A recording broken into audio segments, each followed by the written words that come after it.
Hello everybody, good afternoon. Welcome to Unacademy. Let's crack UPSC CSC Hindi. This is me Chanchal Kumar Sharma और आज paper 4 जो हमारा है जीएस का एथिक्स, इंटीग्रिटी एंड एप्टीट्यूड के सेशन को हम लोग आगे बढ़ाएंगे और हम लोग इस समय डिस्कस कर रहे हैं अभिवृत्ति के ऊपर, एटीट्यूड के ऊपर. लास्ट टाइम मैंने आप लोगों को बताया था कि एटीट्यूड क्या होता है ना, अभिवृत्ति क्या होती है, अभिवृत्ति कितने प्रकार की होती है. तो हमने देखा था कि अभिवृत्ति जो होती है, एटीट्यूड जो होता है वो सकारात्मक हो सकता है, पॉजिटिव एटीट्यूड हो सकता है. और पॉजिटिव एटीट्यूड की क्या विशेषताएं हैं, क्या लक्षण हैं. साथ में अभिवृत्ति नेगेटिव या नकारात्मक प्रकार की हो सकती है. तो नकारात्मक अभिवृत्ति या नेगेटिव एटीट्यूड की क्या विशेषताएं होती हैं.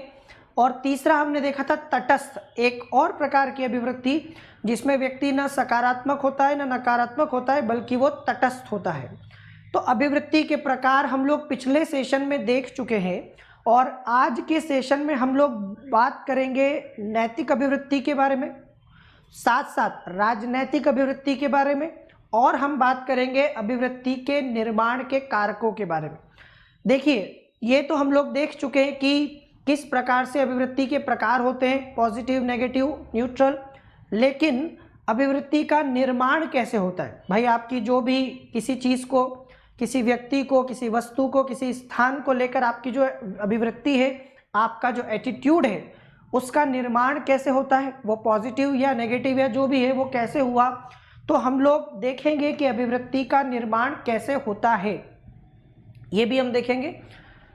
और इसके साथ साथ अभी कल मैंने 10th का जो इकोनॉमिक्स का एनसीईआरटी है, मैंने आपसे कहा था कि जैसे ही 9th का हमारा एनसीईआरटी समाप्त हो जाएगा इकोनॉमिक्स का, वैसे ही 10वीं का जो एनसीईआरटी है आर्थिक विकास की समझ, वो हम स्टार्ट कर देंगे. और कल से मैंने स्टार्ट कर दिया है. जिन लोगों ने नहीं देखा हो सेशन, वो प्लेलिस्ट में जाकर पीछे रिकॉर्डेड सेशन जाकर देख सकता है. तो उसमें आपको पूरा कल का सेशन अध्याय 1 जो था वो मैं करा चुका हूँ, विकास को लेकर, डेवलपमेंट को लेकर. तो वो आप लोग देख लीजिएगा क्योंकि अगले वाले सेशन में अध्याय 2 हम लोग करेंगे. ठीक है. तो सबसे पहले तो मैंने आपको बताया कि एक अभिवृत्ति के प्रकार क्या होते हैं, अभिवृत्ति कितने प्रकार की होती है, और आज के सेशन में देखेंगे अभिवृत्ति का निर्माण कैसे होता है. ठीक है. तो चलिए, सभी को एक बार फिर से गुड आफ्टरनून, एक बार फिर से नमस्कार, जय हिंद. और उम्मीद करता हूं कि आप सभी एकदम स्वस्थ होंगे, मस्त होंगे और आपकी पढ़ाई भी एकदम बढ़िया चल रही होगी. तो आइए स्टार्ट करते हैं. सबसे पहले Unacademy, India's largest online learning platform. Unacademy के साथ आप अब घर बैठे अपनी यूपीएससी की कंप्लीट प्रिपरेशन कर सकते हैं, वो भी एक्सपर्ट्स के साथ, वो भी इंडिया के टॉप एजुकेटर्स के साथ. इसमें आपको प्रीलिम्स, मेंस और इंटरव्यू तक की तैयारी अवेलेबल है. जीएस का भी अपना कोर्स है, जो आप जीएस का भी सब्सक्रिप्शन ले सकते हैं या सिर्फ ऑप्शनल का भी सब्सक्रिप्शन ले सकते हैं. 1 साल, 2 साल और 3 साल के ऑप्शन है आपके पास. सबसे पहले तो प्लस और आइकॉनिक 2 ऑप्शन है. आप प्लस सब्सक्रिप्शन भी ले सकते हैं, नॉर्मल वाला, और आइकॉनिक भी ले सकते हैं. 1 साल, 2 साल और 3 साल के लिए ये अवेलेबल है. इसमें आप लोग जब भी सब्सक्रिप्शन लेने जाएं तो आपको थोड़ा सा डिस्काउंट अगर यदि चाहिए, यदि आप इसके 10% डिस्काउंट इसमें चाहते हैं तो इसके लिए आपको रेफरल कोड यूज़ करना है CKLIV. वहाँ पर जब आप सब्सक्रिप्शन लेने जाएं तो 1 साल का सब्सक्रिप्शन आपका 44,550, 2 साल का 64,800 और 3 साल का 81,000, 81,000 होगा. ये तो नॉर्मल सब्सक्रिप्शन है. जो आइकॉनिक सब्सक्रिप्शन है, आइकॉनिक सब्सक्रिप्शन भी आपको 1 साल, 2 साल और 3 साल में अवेलेबल है. और इसमें भी CKLIVE, CK live referral code use करिएगा तो 10% का डिस्काउंट मिलेगा. 1 साल का सब्सक्रिप्शन 62,550, 2 साल का 96,300 और 3 साल का 1,26,900 का है. ये आइकॉनिक है जिसमें आपको एक पर्सनल एजुकेटर मिलता है, पर्सनली आपको गाइड किया जाता है स्ट्रेटेजी से लेकर हर चीज़ में. इसमें डेली आंसर राइटिंग प्रैक्टिस भी होती है विथ एवेल्युएशन. और यदि आपको सिर्फ ऑप्शनल सब्जेक्ट पढ़ना हो, जीएस आपने पढ़ रखा हो या जीएस आपको नहीं पढ़ना हो, तो आप कोई भी एक ऑप्शनल जो यूपीएससी में होता है, तो इनमें से आप एक ऑप्शनल सब्जेक्ट का भी सब्सक्रिप्शन ले सकते हैं. इसमें मेरा जो सब्जेक्ट होगा वो हिंदी लिटरेचर में आपको पढ़ाऊंगा और पॉलिटिकल साइंस, PSIR, 2 सब्जेक्ट मैं आपको पढ़ाऊंगा। और इसमें भी आपको 1 साल, 2 साल, 3 साल का सब्सक्रिप्शन है। 1 साल का 27,500, 2 साल का 40 और 3 साल का 50,000। ये 10% का जो आपका डिस्काउंट है वो यहाँ भी आपको मिलेगा। CKLIVE, CK live referral code use करने के बाद, और इसी के साथ मेरी पर्सनल मेंटोरशिप और गाइडेंस मिलेगा। जिसको PDF चाहिए इस सेशन की और पिछले सेशन की, तो वो टेलीग्राम चैनल से मिल जाएगी आपको। टेलीग्राम पर जाइए, सर्च कीजिए चंचल कुमार शर्मा ऑफिशियल। जैसे ही आप मेरे नाम से वहाँ पर सर्च करेंगे आपको PDF अवेलेबल हो जाएगा। पुराने सेशन का और भी बहुत सारे काम के नोट्स UPSC के आपको वहाँ मिल जाएंगे। तो ये है Telegram channel @Chanchal Kumar Sharma official. तो मैंने आपसे कहा था पिछली बार की अभिवृत्ति कितने प्रकार की होती है, सकारात्मक, नकारात्मक, तटस्थ। सकारात्मक अभिवृत्ति के बारे में हमने बहुत बातें की थी, और मैंने आपको बताया था कि आप जीवन में कोई भी काम करें, ऐसे में आपको सकारात्मक अभिवृत्ति अपने साथ रखनी ज़रूरी है। आपका एटीट्यूड हमेशा पॉजिटिव होना चाहिए। ऐसा क्यों? मैंने आपसे कहा था कि सकारात्मक अभिवृत्ति जो होती है ना, वो हमें आशावादी बनाती है, हमें एक आशा देती है, एक होप देती है कि हाँ सब कुछ ठीक हो जाएगा, ये काम हम कर पाएंगे, आदि आदि। नेगेटिव एटीट्यूड या नकारात्मक अभिवृत्ति जो होगी वो आपको निराशा देगी, आपको निराशावादी बना देगी, आपके मनोबल को समाप्त कर देगी, आपकी ऊर्जा को समाप्त कर देगी, और यदि आप वो काम कर भी सकते हैं तो वो आपको वो काम नहीं करने देगी। तो जीवन में हमेशा पॉजिटिव एटीट्यूड रखना बहुत ज़रूरी है, जो मैंने आपको बताया था क्यों ज़रूरी है। और हमेशा ऐसे लोगों के साथ रहिए जिनका एटीट्यूड पॉजिटिव हो, जिनकी अभिवृत्ति सकारात्मक हो। फिर हमने देखा था तटस्थ अभिवृत्ति। तटस्थ अभिवृत्ति में व्यक्ति क्लियर नहीं होता कि वो किसी चीज़ को लेकर पॉजिटिव है कि नेगेटिव है। उसको पॉजिटिव में भी प्रॉब्लम नहीं होता और नेगेटिव में भी प्रॉब्लम नहीं होता, और इसके कई सारे एग्जाम्पल मैंने दिए थे आप लोगों को। अब यदि आपको और डिटेल में पढ़ना है तो वो आपको प्लेलिस्ट में मिल जाएगा सेशन, वहाँ से आप उसको पढ़ लीजिएगा। आज मैं आपको बताऊंगा नैतिक अभिवृत्ति के बारे में और राजनैतिक अभिवृत्ति के बारे में। नैतिक अभिवृत्ति क्या होती है? देखो, एटीट्यूड क्या होता है ये तो मैं बता चुका हूँ आपको। एटीट्यूड क्या होता है? हमारे सोचने का नज़रिया, हमारा दृष्टिकोण, जो हमने डिस्कस किया था किसी भी व्यक्ति, वस्तु, स्थान के प्रति जो हमारा नज़रिया, हमारा दृष्टिकोण होता है, वही क्या होता है? हमारी अभिवृत्ति होती है। और इसी अभिवृत्ति में जब नैतिकता को मिला दिया जाए, मतलब सही या गलत का पुट इसमें डाल दिया जाए, जैसे नॉर्मली आपको कोई चीज़ पसंद है या नहीं पसंद है, उसमें ज़रूरी नहीं कि नैतिकता हो, लेकिन यदि उसमें नैतिकता और जुड़ जाए तो ऐसी अभिवृत्ति को, ऐसे एटीट्यूड को हम कहते हैं नैतिक अभिवृत्ति, मॉरल एटीट्यूड।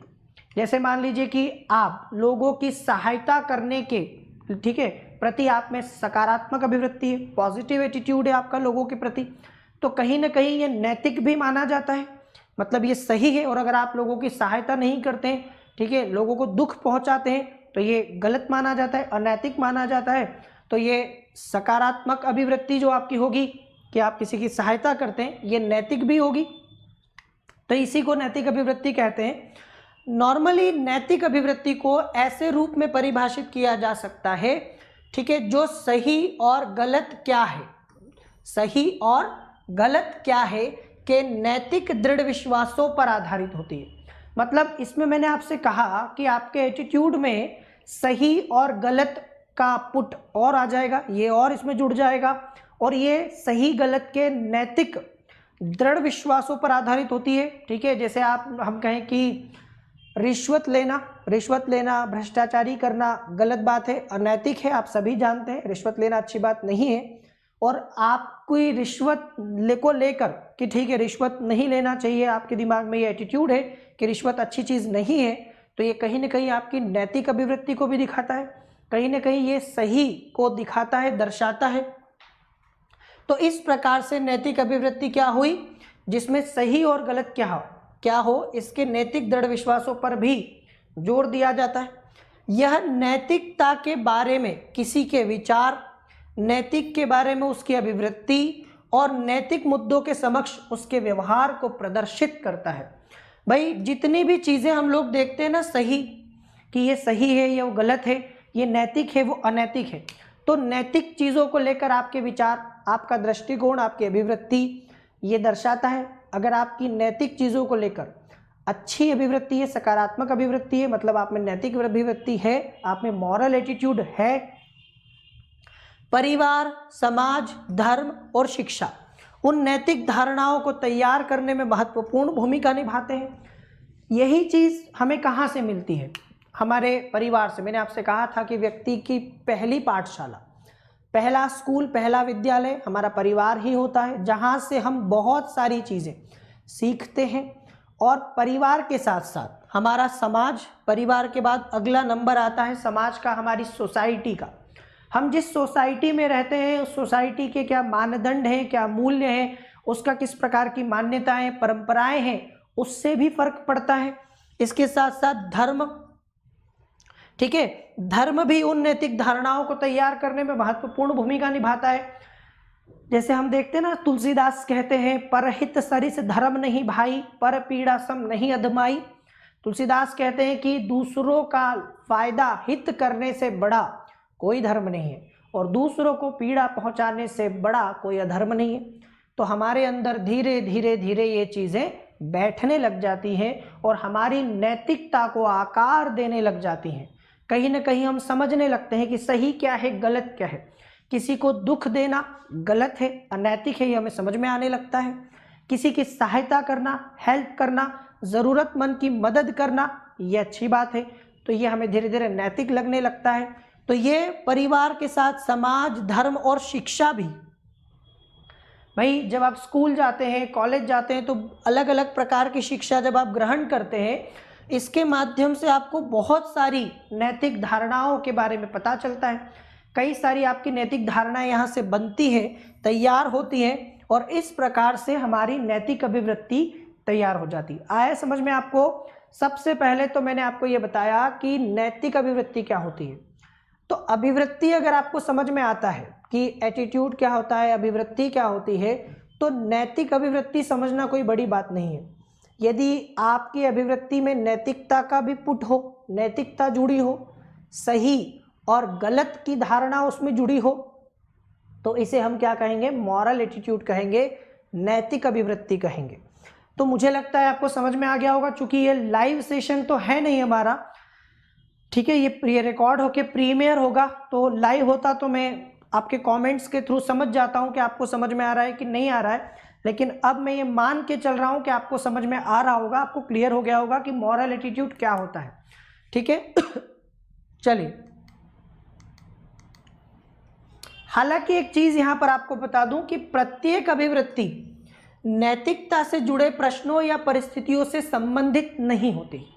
जैसे मान लें कि आप जो है किसी विशेष गाड़ी को पसंद करते हैं या किसी विशेष गाड़ी को पसंद नहीं करते हैं, तो ये आपकी चॉइस का मामला है। आपका एटीट्यूड किसी गाड़ी को लेकर पॉजिटिव है, किसी गाड़ी को लेकर नेगेटिव है, आप उसे अच्छा नहीं मानते और किसी को अच्छा मानते हैं। इसमें नैतिकता नहीं है, मतलब ये कोई सही गलत वाला मामला नहीं है कि ये वाली गाड़ी आपने चूज क्यों की क्योंकि ये सही है। नैतिक अभिवृत्ति हर जगह हो ऐसा जरूरी नहीं है, या हर अभिवृत्ति या एटीट्यूड नैतिकता से जुड़ा हो ऐसा भी नहीं है। कहने का मतलब यह है कि नैतिक अभिवृत्ति हर प्रश्नों में हो, हर जगह हो ऐसा नहीं होता। कई बार अभिवृत्ति में नैतिकता से कोई लेना देना ही नहीं होता। गाड़ी का एग्जाम्पल मैंने आपको दिया, या आपको एक एग्जाम्पल और दिया हुआ है सेब या संतरे को लेकर। आप में से कई लोग हैं जिन्हें सेब पसंद होंगे, सेब को, संतरे को लेकर उनकी सकारात्मक अभिवृत्ति, उनका पॉजिटिव एटीट्यूड होता है। कई लोगों का नेगेटिव होता है। जैसे खाने में बहुत ज़्यादा हम लोग इस चीज़ को देखते हैं। आप में से कई लोगों को भिंडी पसंद होगी, बहुत सारे लोगों को भिंडी को लेकर सकारात्मक अभिवृत्ति होगी, देख के ही, ठीक है, उनकी आंखों में चमक आ जाती होगी, भिंडी उनको इतनी पसंद होगी खाने में। कई लोगों को बिल्कुल पसंद नहीं होगी, वो देख के उनका मन खराब हो जाता है, मूड ऑफ हो जाता है, खाना ही नहीं चाहते। हमारे यहाँ शाकाहारियों में ज़्यादातर लोगों को पनीर के प्रति सकारात्मक अभिवृत्ति होती है, उन्हें पनीर बहुत पसंद होता है। और कई सारे ऐसे लोग हैं जिन्हें पनीर पसंद नहीं भी होगा। तो इसका मतलब आपकी ये जो अभिवृत्ति है, चाहे वो पनीर को लेकर सकारात्मक हो या नकारात्मक हो, इसमें नैतिकता का कोई इशू नहीं है। भाई जिसको पनीर पसंद है और जिसको पनीर पसंद नहीं है, इसका मतलब ये नहीं कि वो एक नैतिक होगा एक अनैतिक हो जाएगा। ये नैतिकता से जुड़ा हुआ मामला ही नहीं है। यही मैं आपको समझाना चाह रहा हूँ कि हर अभिवृत्ति, प्रत्येक अभिवृत्ति जो होती है वो नैतिकता से, नैतिकता के प्रश्नों से जुड़ी हो, ऐसा ज़रूरी नहीं। कई बार बिना नैतिकता के भी अभिवृत्तियाँ आती हैं। जैसे सेब और संतरे को लेकर व्यक्ति की पसंद या नापसंद में नैतिकता का कोई प्रश्न नहीं है, लेकिन हाँ बहुत जगह नैतिकता आ जाती है आपकी पसंद नापसंद में। जैसे सच बोलना, सच बोलने को लेकर किसी को सच बोलना पसंद है, वो झूठ नहीं बोलता कभी भी किसी भी परिस्थिति में। तो इसका क्या मतलब हुआ? इसका सीधा सा मतलब है कि वो पॉजिटिव एटीट्यूड रखता है सच के प्रति, सत्य के प्रति। ठीक है, कहा भी जाता है कि सच के लिए किसी को, पूरी दुनिया को छोड़ा जा सकता है सच के लिए, लेकिन सच के लिए जो मतलब ऐसा कहा जाता है कि पूरी दुनिया के लिए भी सच को नहीं छोड़ा जा सकता। समझ में आ रहा है? सच को हमेशा आपको अपनाना होता है, सच हमेशा बोलना चाहिए। सत्यम वद प्रियम वद सुना होगा आपने। तो ये चीज़ है कि यदि आप सच बोलना पसंद करते हैं तो पूरी दुनिया चाहे आपसे अलग हो जाए, आपको छोड़ दे, कुछ भी हो जाए, तो भी आप सच बोलना नहीं छोड़ते।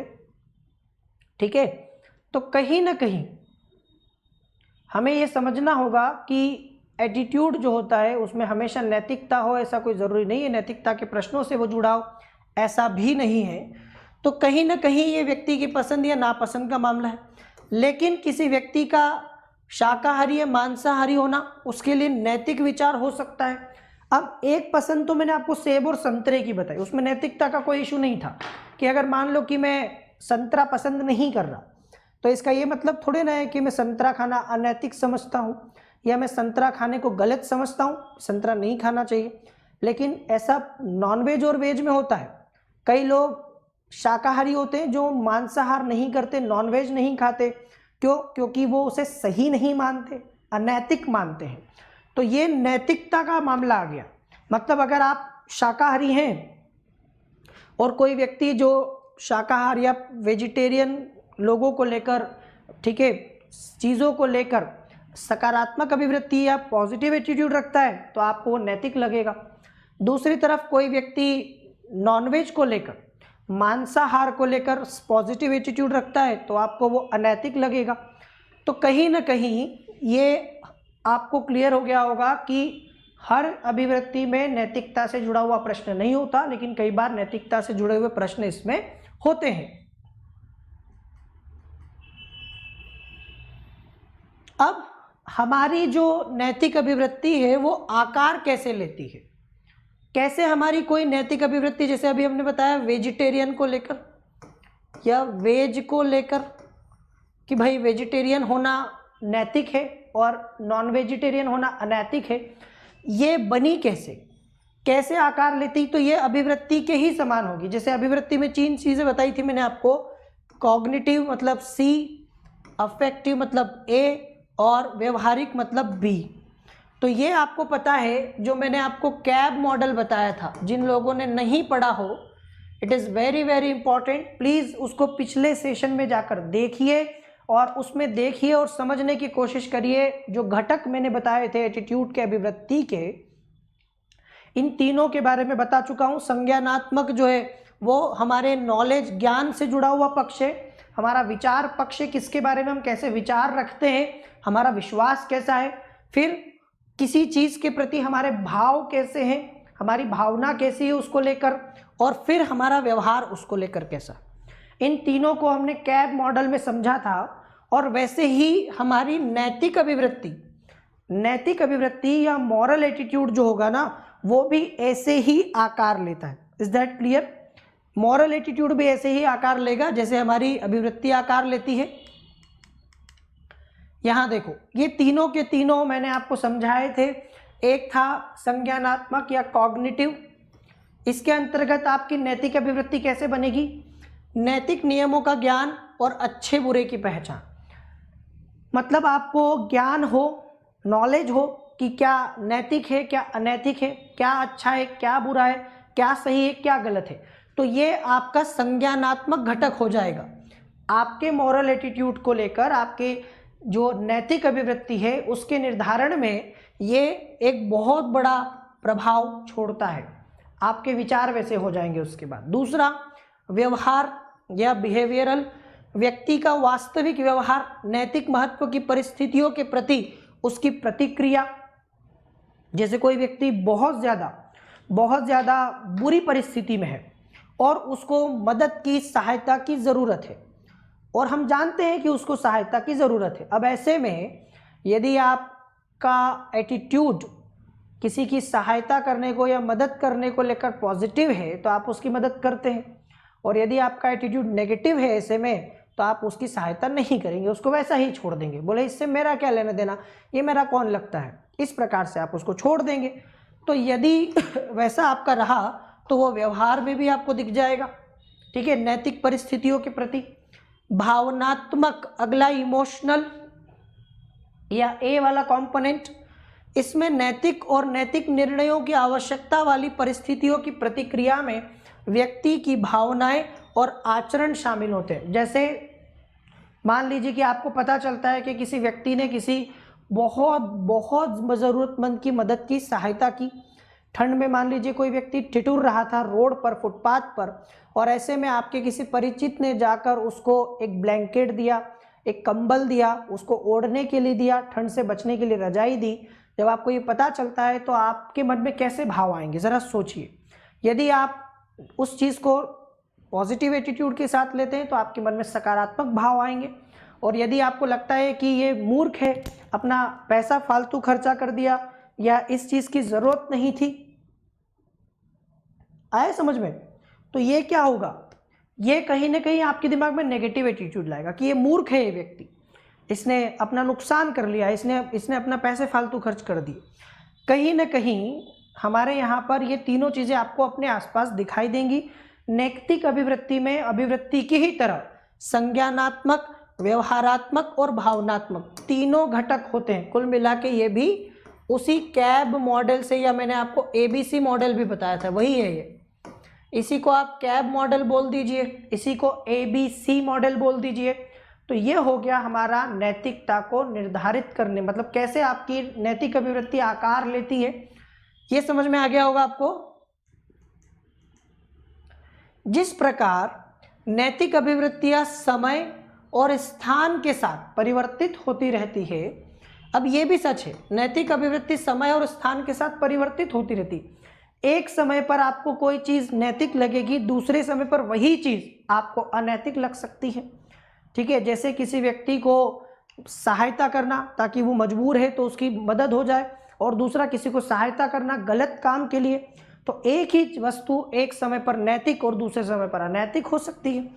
वैसे ही वे लिंग सापेक्ष भी हो सकती है, मतलब इसको जेंडर के हिसाब से भी आप देख सकते हो। मतलब उदाहरण के लिए बता दूं, रिश्वत या ब्राइब जो होती है, रिश्वत के प्रति महिलाओं की तुलना में पुरुषों में कम नकारात्मक दृष्टिकोण हो सकता है।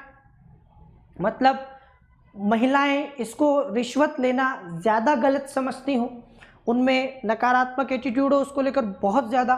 वहीं पुरुषों में इतना नकारात्मक एटीट्यूड ना हो उसको लेकर, मतलब वो उतने ज़्यादा नेगेटिव ना हो सकता है। और इसी तरह अपनी पसंद के कपड़े पहनने की आज़ादी के लिए महिलाएं ज़्यादा उन्मुक्त अभिवृत्त हो सकती हैं। मतलब जब बात पसंद के कपड़े, जैसे हम देखते हैं ना कि पुरुषों में ऐसा कोई इशू नहीं होता, लेकिन जब बात महिलाओं की आती है तो अपने पसंद के कपड़ों को लेकर, अपने परिवेश को लेकर, ठीक है, अपने परिधानों को लेकर बहुत ज़्यादा आक्रामक हो जाती हैं कई बार महिलाएं। तो ये चीज़ कहीं ना कहीं आपको लिंग के उससे भी दिखाई देगी, जो अभिवृत्ति मैंने आपको बताई इस समय। नैतिक अभिवृत्ति शब्द की एक और व्याख्या है। देखो, एक तो मैंने आपको बता दी नैतिक अभिवृत्ति की व्याख्या कि जिसमें सही या गलत या नैतिकता आ जाए, उस प्रकार की अभिवृत्ति को हम नैतिक अभिवृत्ति कहते हैं। इसकी एक और व्याख्या है, और वो क्या है, जहां हम नैतिक शब्द के साथ मूल्य को जोड़ते हैं। अब जहां पर हमने एक और चीज जोड़ दी, मूल्य या वैल्यूज। पिछले सेशन में मैं आपको वैल्यूज या मूल्य पढ़ा चुका हूं। मूल्य क्या होते हैं? मूल्य हमारे ऐसी मानसिक अवस्था या गुण है जिसमें हम किसी भी लक्ष्य को, उद्देश्य को प्राप्त करने में उसकी सहायता लेते हैं, या हमारे लक्ष्यों को, हमारे उद्देश्यों को प्राप्त करने में जो चीज़ आदर्श रूप में हमारी सहायता करती है वो क्या कहलाती है? मूल्य कहलाती है। इसमें चाहिए का भाव होता है कि हमें क्या करना चाहिए या क्या नहीं करना चाहिए, है ना। तो ये कहीं ना कहीं क्या होगा, जैसे आपका मूल्य है अहिंसा, आपका मूल्य क्या है? अहिंसा। तो आपके दिमाग में ये चीज़ होगी कि हमें मांसाहार नहीं करना चाहिए, नॉनवेज नहीं खाना चाहिए, हमेशा हमें शाकाहारी होना चाहिए, वेजिटेरियन होना चाहिए, वेज खाना चाहिए। तो ये आपके मूल्य हो सकते हैं और मूल्य के बारे में पिछली क्लास में डिटेल में बताया जा चुका है। तो यहाँ पर जब नैतिक शब्द के साथ मूल्य को जोड़ दें तो एक और व्याख्या निकल के आती है नैतिक अभिवृत्ति की। यहाँ नैतिक अभिवृत्ति का अर्थ होगा किसी व्यक्ति की ऐसी अभिवृत्ति जिसे नैतिक या अच्छा या स्वीकार्य माना जाता है। तो यदि मान लीजिए किसी भी व्यक्ति का एटीट्यूड है ना, और उस एटीट्यूड को लोग नैतिक मान रहे हैं, अच्छा मान रहे हैं, स्वीकार्य है लोगों के लिए, समाज के लिए, तो वो नैतिक अभिवृत्ति मान ली जाएगी। तो एक व्याख्या तो मैंने आपको पहले बताई थी, और दूसरी व्याख्या ये है जिसमें कि किसी भी व्यक्ति की कोई भी अभिवृत्ति को जब लोग नैतिक मानने लगते हैं, अच्छा मानने लगते हैं, तो इसको हम लोग नैतिक अभिवृत्ति या मॉरल एटीट्यूड कह सकते हैं। ठीक है। चूंकि नैतिकता व्यक्ति परक होती है, ये बात सच है कि हर व्यक्ति के हिसाब से अपनी एक परिभाषा होती है इसकी, इसलिए किसी व्यक्ति में कुछ अंतर्निहित गुण होते हैं जो यह निर्धारित करते हैं कि वह नैतिक है या नहीं। अब ये मैं आपको पहले भी बता चुका हूँ कि किसी के लिए हिंसा करना अनैतिक हो सकता है और वहीं पर किसी दूसरे व्यक्ति के लिए हिंसा करना नैतिक हो सकता है। वेज खाना, नॉनवेज खाना, वही मैं आपको समझाया कि नॉनवेज खाना किसी के लिए अनैतिक हो सकता है, लेकिन दूसरे व्यक्ति के लिए जो खूब नॉनवेज खाता हो, पसंद करता हो, तो उसके लिए नैतिक हो सकता है। तो ये व्यक्ति परक होता है। ठीक है ना। ये एक और चीज समझ में आ गई होगी आपको, नैतिक अभिवृत्ति की एक और व्याख्या। अब नैतिक अभिवृत्ति से संबंधित कुछ गुण हैं। सामान्यतः 4 ऐसे गुण हैं जो मैं आपको बताऊंगा जो नैतिक अभिवृत्ति या मॉरल एटीट्यूड से जुड़े होते हैं हमारे। नंबर 1, सम्मान। यदि कोई व्यक्ति दूसरों का सम्मान करता है, आदर करता है, जिसे हम कहते हैं ना बड़ों का सम्मान करना चाहिए, रेस्पेक्ट करनी चाहिए, आदर करना चाहिए, और यदि कोई व्यक्ति ऐसा करता है तो हम उसको पॉजिटिव लेते हैं, हम उसको सकारात्मक रूप से लेते हैं। ठीक है। तो ये सम्मान हो गया, ये एक गुण हो गया नैतिक अभिवृत्ति का। आदर, सम्मान का मतलब क्या है? अत्यधिक आदर। किसी दूसरे व्यक्ति का सम्मान करना, उसके विचारों और व्यवहार का सम्मान करना नैतिक व्यक्ति की पहचान मानी जाती है। यदि कोई व्यक्ति जो दुनिया में सभी लोगों का सम्मान करता है, आदर करता है, जिससे भी मिलता है, ठीक है, उसके साथ अच्छे से बात करता है ना, उसके साथ शिष्टाचार का पालन करता है, ऐसे व्यक्ति को हमारे यहाँ नैतिक माना जाता है। सभी लोग उससे बात करना पसंद करेंगे, उससे मिलना जुलना लोगों को अच्छा लगेगा, कोई उससे दूर नहीं भागेगा। दूसरी तरफ यदि कोई व्यक्ति जिसमें आप देखेंगे कि लोगों का सम्मान करने की बिल्कुल आदत नहीं है, कई सारे लोग हमारे समाज में ऐसे होते हैं जो दूसरों को, किसी को कुछ नहीं समझते। उन्हें लगता है कि दुनिया में उनसे ज़्यादा समझदार, उनसे ज़्यादा बुद्धिमान व्यक्ति पैदा ही नहीं हुआ, उन्हें किसी की ज़रूरत ही नहीं, वो अकेले ही पूरी दुनिया हिला सकते हैं, अकेले ही पूरी दुनिया जो है चला सकते हैं। ऐसे व्यक्तियों को लेकर आपके मन में कैसे भाव आते हैं? क्या ऐसे व्यक्तियों से, लोगों से मिलना अच्छा लगेगा आपको? क्या ऐसे लोगों से मिलना लोग पसंद करते हैं? वो वही होंगे जो उसके जैसे होंगे, उसे वही लोग पसंद कर सकते हैं। सामान्य तौर पर लोग उससे पसंद नहीं करेंगे। तो ये हो गया नैतिक अभिवृत्ति के बारे में पहला गुण। ठीक है, सम्मान वाला।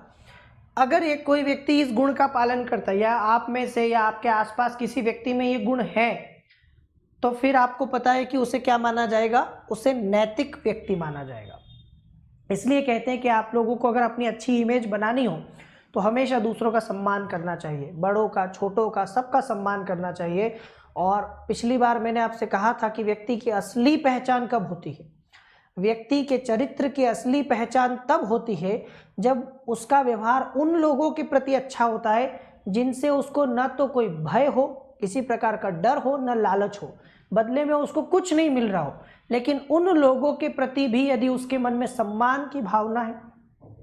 रास्ते में आप जा रहे हैं, कोई बहुत कमज़ोर या गरीब निर्धन भिखारी आपको मिल जाए और उसको लेकर आपके मन में गलत भावना, आप उसको दुत्कार दें, डांट दें, तो इससे पता चलता है आपके चरित्र की विशेषता। क्यों? क्योंकि आपको न तो उस व्यक्ति से भय था और न लालच था कुछ लेने का, तो आपका असली व्यवहार सामने आया। यदि आप किसी व्यक्ति के प्रति आपके मन में लालच है, आपको उससे कुछ चाहिए प्रतिफल, या डरते हैं और फिर उसका सम्मान करते हैं, तो ये कोई बड़ी बात नहीं है, ऐसा तो कोई भी करेगा। असली चरित्र कब दिखेगा? जब ऐसे व्यक्ति के साथ आपका व्यवहार दिखाई देता है। और वैसे भी कहा जाता है कि यदि आप सम्मान पाना चाहते हैं तो पहले दूसरों का सम्मान करना सीखें। ठीक है, पहला हो गया सम्मान। दूसरा निष्ठा, फेथफुलनेस। दूसरा, पहला तो सम्मान आपको क्लियर हो गया होगा, दूसरा है निष्ठा। इसका अर्थ है वफादार बने रहना। यदि आप किसी के प्रति वफादार बने रहते हैं, किसी के विश्वास को कायम रखते हैं, तोड़ते नहीं हैं, तो ये एक प्रकार से नैतिक अभिवृत्ति माना जाता है, मतलब आप नैतिक हैं। तो इसका अर्थ क्या हो गया? वफादार बने रहना और किसी व्यक्ति द्वारा किसी व्यक्ति में किए गए विश्वास को रखना। तो यदि आपके ऊपर कोई विश्वास करता है, भरोसा करता है और आप उसके भरोसे को बनाए रखते हैं, कायम रखते हैं, ये नैतिक अभिवृत्ति माना जाएगा। जैसे मान लीजिए आपके माता पिता ने आप पर भरोसा किया कि आप जीवन में कुछ करेंगे, आपके ऊपर विश्वास किया, आपको इतनी सहायता की, आपके ऊपर पैसा लगाया, सारा आपको जो है भेजा पढ़ने के लिए और आपको सारी जो है सुविधाएं उपलब्ध करवाई, तो बदले में आपका भी कर्तव्य बनता है कि आप उनका वो विश्वास बनाए रखिए। मतलब कई बार हम देखते हैं कि अपने माता पिता से बच्चे झूठ बोलकर और बहुत सारी चीज़ें करते हैं, तो कहीं ना कहीं ये नैतिक नहीं माना जाए। नैतिक अभिवृत्ति का दूसरा गुण है निष्ठा। और यदि ये चीज़ आप में नहीं है तो यकीन मानिए कि आप प्रशासन में भी यही करेंगे। जब आप प्रशासन में जाते हैं तो आपके ऊपर एक भरोसा, एक विश्वास होता है, लोगों का भी होता है, सरकार का भी होता है। ऐसे में आपकी जिम्मेदारी या नैतिक दायित्व बनता है कि आप निष्ठापूर्वक काम करें और उनके विश्वास को बनाए रखिए। तो ये दूसरा गुण हो गया हमारा। तीसरा गुण है इसमें सत्यता या सत्यनिष्ठा, जिसको आप कहते हैं ट्रुथफुलनेस। सच्चा और ईमानदार होना नैतिक होने के साथ जुड़ा एक और गुण है।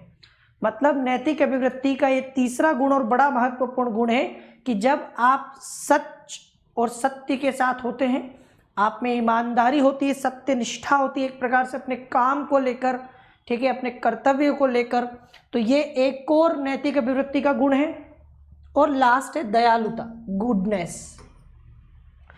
यह उदारता, प्रेम, देखभाल और सहानुभूति जैसे गुणों वाले व्यक्ति का व्यापक रूप से समावेशित चरित्र है। यदि आप मान लीजिए कि आप दयालु हैं, ठीक है, तो इसके मतलब है कि आप में उदारता होगी, आप में प्रेम होगा, आप लोगों को लेकर केयर करते होंगे, उनकी देखभाल करते होंगे, सहानुभूति होगा आप में, ऐसे गुण आप में होंगे यदि आप दयालु हैं। तो कहीं न कहीं नैतिक अभिवृत्ति का ये चौथा गुण है। और यदि ये चार गुण हैं जो मैंने आपको बताया, पहला बताया सम्मान, दूसरा बताया निष्ठा, तीसरा बताया सत्यता और सत्यनिष्ठा, और चौथा है हमारा दयालुता, तो इसका मतलब ये है कि आप में नैतिक अभिवृत्ति है, आप नैतिक हैं, नैतिक माना जाएगा आपको। तो ये चारों गुण हो गए हमारे नैतिक अभिवृत्ति के।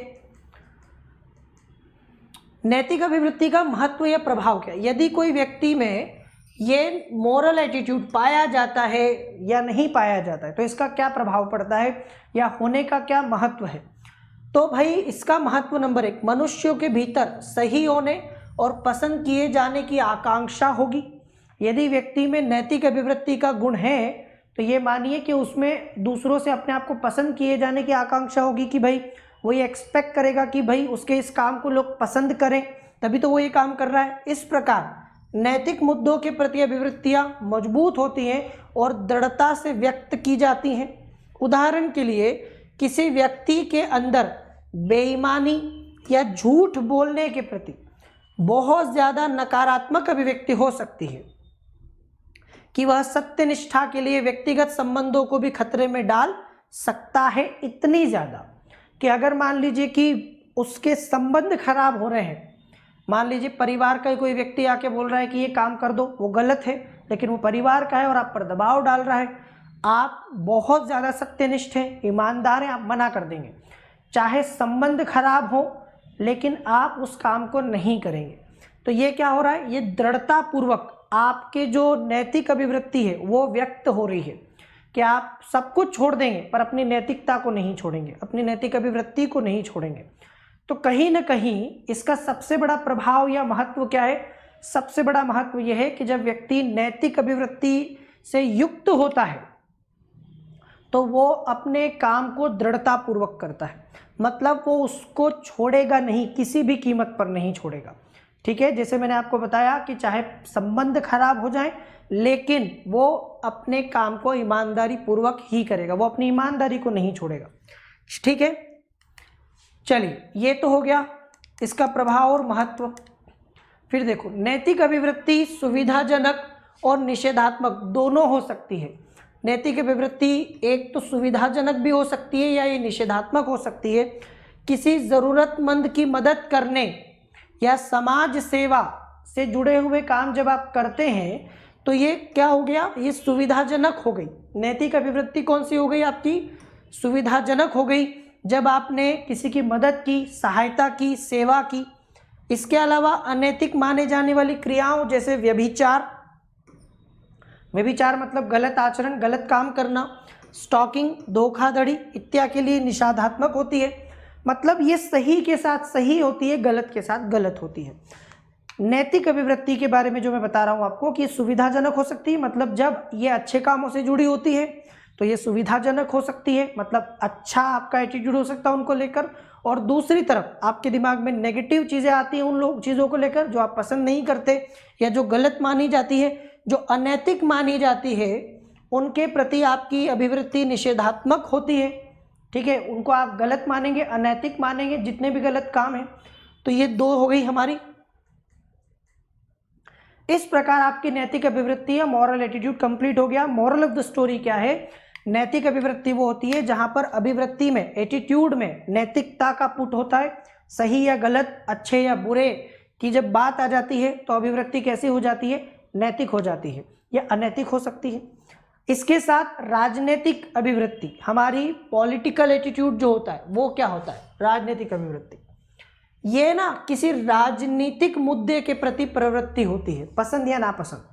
जैसे कोई भी मुद्दा हो सकता है, उस मुद्दे को लेकर आपका सकारात्मक या नकारात्मक नज़रिया हो सकता है, आपको वो पसंद हो सकता है या नापसंद भी हो सकता है।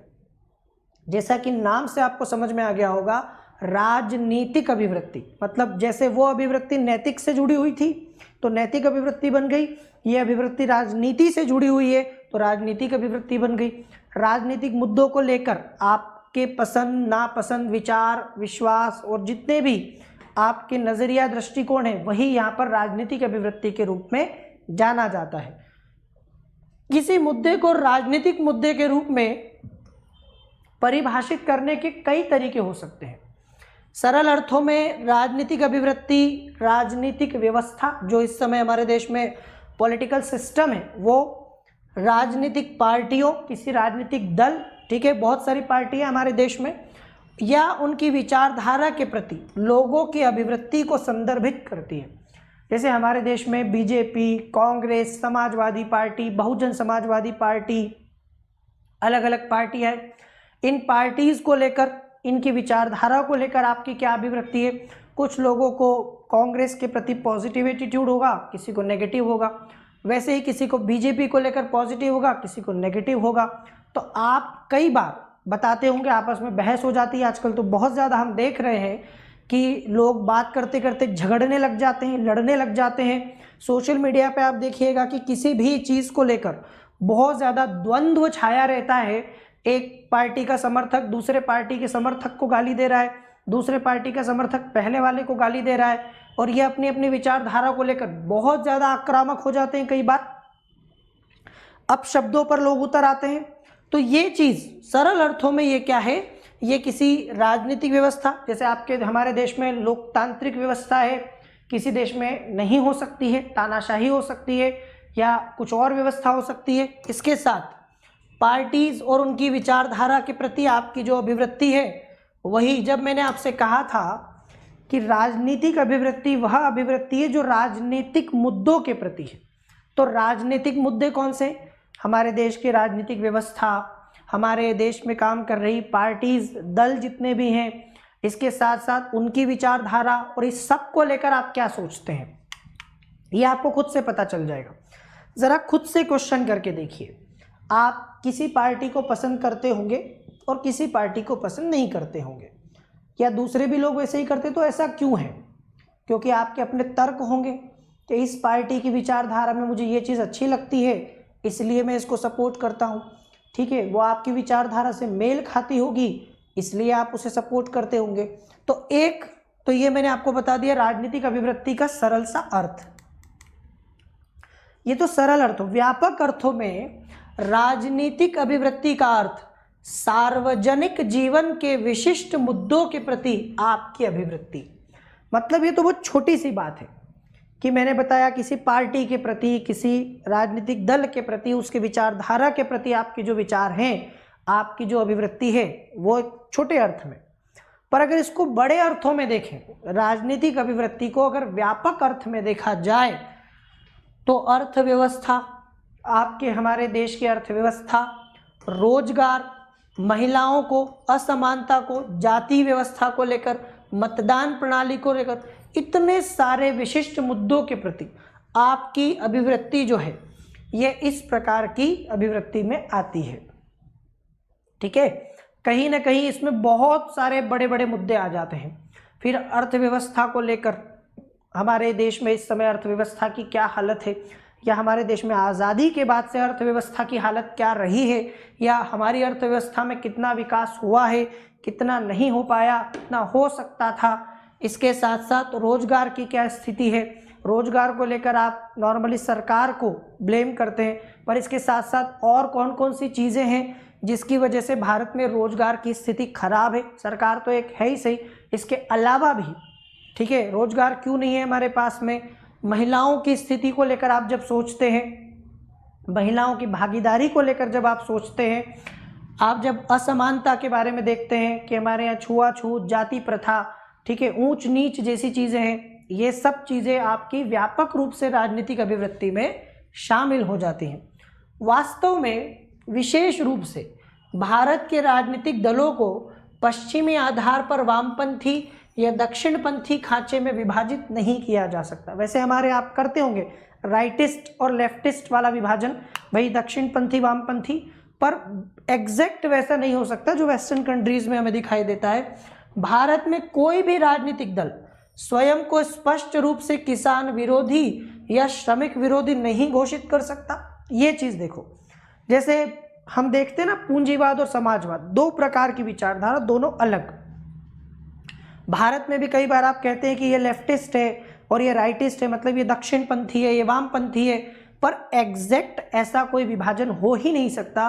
क्योंकि क्या आपको लगता है भारत में ऐसा कोई राजनीतिक दल है जो ये घोषणा कर रहा है कि हम किसानों से कोई लेना देना ही नहीं है, हमें किसानों से कोई मतलब ही नहीं है, किसान के हम हितैषी नहीं है? ऐसा कोई दल कर सकता है क्या? नहीं कर सकता ना। सभी राजनीतिक दल, सभी पार्टियां किसानों के हितैषी होने की बात करती है, किसानों का साथ देने की बात करती है, किसानों के मसीहा होने की बात करती है। मतलब इसका साफ मतलब है कि ऐसा कोई डिस्ट्रीब्यूशन, ऐसा कोई विभाजन हमारे यहाँ पर तो हो ही नहीं सकता। यह राजनीतिक अभिवृत्तियां हैं जो यह निर्धारित करती है कि लोग राजनीतिक प्रक्रिया में कैसे भाग लेते हैं, किन्हें वोट देते हैं और किन राजनीतिक दलों का समर्थन करते हैं। तो ये पॉलिटिकल एटीट्यूड की ही बात है, जिससे हमें ये पता चलता है कि कौन व्यक्ति किसे वोट देगा या दे रहा है, या कैसे राजनीतिक प्रक्रिया में वो भाग ले रहा है, या कैसे वो राजनीतिक दलों का किस प्रकार से समर्थन कर रहा है। सब पॉलिटिकल एटीट्यूड से, राजनीतिक अभिवृत्ति से जुड़ा हुआ मामला है। परिवार, धर्म, जाति, नस्ल और क्षेत्र। जैसे मैंने आपको बताया था कि नैतिक अभिवृत्ति के निर्धारण में परिवार का रोल है, यहाँ पर भी परिवार का रोल है। जैसे मान लीजिए आपके परिवार के जो लोग हैं, आपके पिता, आपके दादाजी, आपके अंकल, आपके ताऊ जी, मामा, चाचा, मम्मी, ये जितने भी आपके परिवार के सदस्य, इनका राजनीतिक रुझान किधर है, ये किस तरह की पार्टी को, दल को समर्थन देते हैं, किस प्रकार की राजनीतिक विचारधारा को समर्थन देते हैं, उसको पसंद करते हैं या नापसंद करते हैं, कहीं ना कहीं आपके ऊपर उसका प्रभाव पड़ता है और आपकी राजनीतिक अभिवृत्ति में वो एक बहुत बड़ा कारक है। हो सकता है कि आपके परिवार को किसी और पार्टी में विचारधारा में रुचि हो, आपको किसी और में, बाकी ये अपवाद है। अधिकांश मामलों में परिवार के जैसे ही बच्चे की सोच हो जाती है ना, तो यहाँ भी आपकी राजनीतिक अभिवृत्ति में आपके परिवार का बड़ा रोल होता है। परिवार के साथ धर्म, हमारे धर्म का भी, जैसे आज आप देख सकते हो ना कि बहुत सारे लोग धर्म के आधार पर, क्योंकि धर्म के आधार पर भारत में राजनीति कोई आज से नहीं हो रही है, तो कई लोग अपने धर्म के आधार पर अपनी राजनीतिक अभिवृत्ति बना लेते हैं। कोई लोग हिंदू धर्म को लेकर, कोई इस्लाम को लेकर, अलग अलग धर्मों को लेकर अपनी राजनीतिक अभिवृत्तियां बना लेते हैं। हमारे यहाँ पर जाति से भी आपको पता है कि किसी विशेष पार्टी को समर्थन देना अपनी जाति के आधार पर। हमारे यहाँ तो पार्टी धर्म के आधार पर भी बटी हुई दिखाई देती है, कई बार जाति के आधार पर भी। अगड़ों की पार्टी, पिछड़ों की पार्टी, सवर्णों की पार्टी, दलितों की पार्टी, ये भी आपको पता होगा। तो कहीं ना कहीं जाति के आधार पर भी आपका पॉलिटिकल एटीट्यूड, राजनीतिक अभिवृत्ति निर्धारित हो जाती है। नस्ल के आधार पर, क्षेत्र के आधार पर, ठीक है, कई कारक है जो सम्मिलित रूप से आपकी इस अभिवृत्ति को व्यवहार बनाने में, इस अभिवृत्ति के निर्माण में योगदान देते हैं। भाई अगर मान लीजिए आज एग्जाम्पल के तौर पर आपकी कोई भी राजनीतिक अभिवृत्ति, जरा सोचिए, आप किसी विशेष पार्टी को समर्थन करते होंगे, किसी विशेष पार्टी की विचारधारा के प्रति आपके मन में सकारात्मक अभिवृत्ति होगी या अच्छा लगता होगा, आपको पसंद होगी आपको या नापसंद होगी। ये कैसे हुआ? मतलब जब आप पैदा हुए थे, जब आप छोटे से थे बच्चे, तब तो कोई आप किसी पार्टी की विचारधारा को लेकर पैदा नहीं हुए थे, तब तो आपको किसी पार्टी से कोई लेना देना नहीं था। तो फिर आज आपके अंदर ये जो पॉलिटिकल एटीट्यूड आया है किसी पार्टी को, उसकी विचारधारा को लेकर, ये कैसे बना?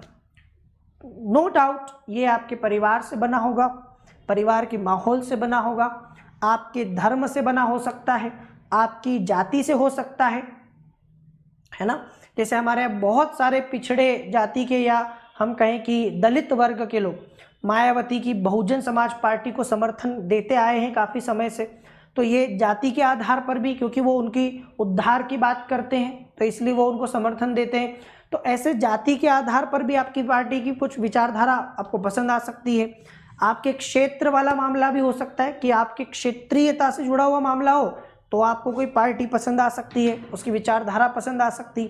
इन सब की वजह से ही वर्तमान में आप सोशल मीडिया को और ऐड कर सकते हैं इसमें। आज ना लोगों का सोशल मीडिया के माध्यम से बहुत ज़्यादा ब्रेन वॉश किया जा रहा है, ठीक है। लोगों को पार्टीज़ के प्रति विचारधारा बदल ली जा रही है, यहाँ पर कोशिश की जा रही है लोगों को ज़्यादा से ज़्यादा अपनी तरफ आकर्षित करने की। इसके लिए कई तरह प्रकार के साधनों को, और एक नहीं सब पार्टी, ये मत सोचिएगा कि मैं किसी एक विशेष पार्टी की बात कर रहा हूँ जो ऐसा कर रही। सारी पार्टीज, सभी दल सोशल मीडिया पे अपने अपने तरीके से लोगों को अपनी तरफ आकर्षित करने की कोशिश में लगे हुए। इस चक्कर में कई बार वो गलत चीज़ों का भी सहारा ले रहे हैं, गलत फैक्ट का, गलत तथ्यों का, ठीक है, गलत सूचनाओं का सहारा ले रहे हैं, दूसरे के खिलाफ भ्रम फैला रहे हैं। फिर बार बोल रहा हूँ वापस, एक के लिए नहीं बोल रहा हूँ मैं, इसमें एक ही गलत है ऐसा नहीं, सभी कर रहे हैं, ये बराबरी से कर रहे हैं, सभी पार्टी बराबरी से इस प्रकार की हरकतें कर रही हैं। आईटी सेल्स पार्टीज की बनी हुई है जो सोशल मीडिया पे लगातार लोगों की अभिव्यक्ति को चेंज करने की कोशिश कर रही हैं। चलिए, तो ये एक और हो गया। यह तर्क दिया जाता है कि राजनीतिक निर्णय का विकास नैतिक विकास के एक हिस्से का प्रतिनिधित्व करता है।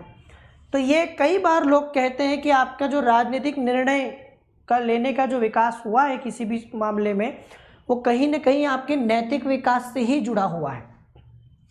क्योंकि यहाँ भी आप वही सही और गलत को देखोगे, अच्छे और बुरे को देखोगे। जैसे मान लीजिए कि आप वोट डालने जा रहे हैं और आपको ये डिसाइड करना है कि मैं किसको वोट दूं, भाई ए को दूं, बी को दूं, सी को दूं या डी को दूं, इस पार्टी को दूं, उस पार्टी को दूं कि उस पार्टी को दूं। ये निर्णय कौन सा निर्णय होगा? ये राजनीतिक निर्णय होगा। ये इस पर निर्भर करता है, कहीं ना कहीं आपके नैतिक निर्णय का एक हिस्सा है। आप जिसे अच्छा मानेंगे, सही मानेंगे।